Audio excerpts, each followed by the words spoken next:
तो दोस्तों आज हम समझेंगे कि शेयर की प्राइस की जब हम वैल्यू निकालते हैं तो उसकी जरूरत कहाँ कहाँ पे पड़ सकती है। कंपनी एक्ट में पड़ सकती है, फेमा में पड़ सकती है एंड इनकम टैक्स में पड़ सकती है नॉर्मली।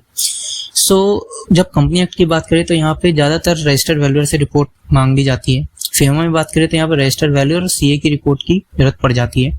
एंड इनकम टैक्स में बात करें तो यहाँ पे मर्चेंट बैंकर और सीए की रिपोर्ट काम आ जाती है। अब एक एक करके समझते हैं कि कहाँ क्यों काम आती है।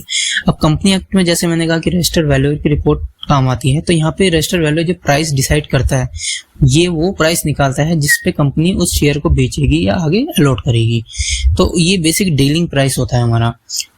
इसके बाद अगर हम बात करें फेमा की, तो यहाँ पे जब नॉन रेजिडेंट इन्वॉल्व होता है तो उस केस में हमें फेमा में रिपोर्ट की रिक्वायरमेंट पड़ जाती है।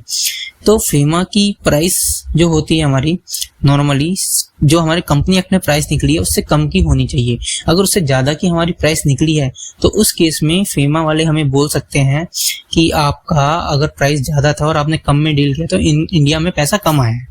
आपने बाहर अगर किसी नॉन रेजिडेंट को शेयर अलॉट किए हैं तो पैसा देगा उसके बदले, तो जो पैसे आएंगे वो कम आया है क्योंकि आपने डील कंपनी एक्ट के अकॉर्डिंगली किया है ना कि फेमा के अकॉर्डिंगली, और फेमा में आप अपनी वैल्यू ज्यादा बता रहे हो।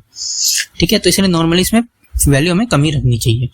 थर्ड है हमारा इनकम टैक्स। इनकम टैक्स में हमें जरूरत पड़ जाती है अनकोटेड शेयर के केस में, और यहाँ पे नॉर्मली इनकम टैक्स की जो हमारी वैल्यू होती है वो ज्यादा ही होनी चाहिए कंपनी एक्ट में जो हमने वैल्यू निकाली है। क्यों? अगर मान लो हमारी कंपनी एक्ट की वैल्यू कम निकली है और आपने कंसिडरेशन ज्यादा में करी है, मतलब डील ज्यादा में करी है जो कंपनी एक्ट में वैल्यू निकली थी। फॉर एग्जाम्पल आपकी इनकम टैक्स में वैल्यू आई है 80 रुपीज और आपने डील किया है कंपनी एक्ट में जो वैल्यू निकली वो है 100 रुपीज। ठीक है, तो अब 100 रुपीज और 80 रुपीज के बीच का जो डिफरेंस है वो आपने एक्स्ट्रा आपको मिला है। तो इनकम टैक्स बोलता है कि 56(2)(7)(b) सेक्शन में इनकम फ्रॉम अदर सोर्सेज में ये टैक्सेबल हो जाएगा। तो इसलिए आपको इनकम टैक्स की वैल्यू हमेशा थोड़ी ज्यादा रखनी है एंड फेमा की वैल्यू थोड़ी कम रखनी है। इन क्रक्स अगर हम बात करें तो हमारा कंपनी एक्ट की वैल्यू पे डील होता है, फेमा की वैल्यू उससे कम होनी चाहिए एंड इनकम टैक्स की वैल्यू उससे थोड़ी सी ज्यादा होनी चाहिए।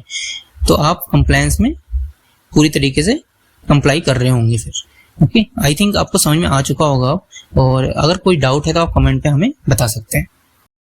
तो दोस्तों ऐसी और अपडेट्स के लिए आप हमें फॉलो करिए एंड लाइक एंड सब्सक्राइब तो जरूर करिए।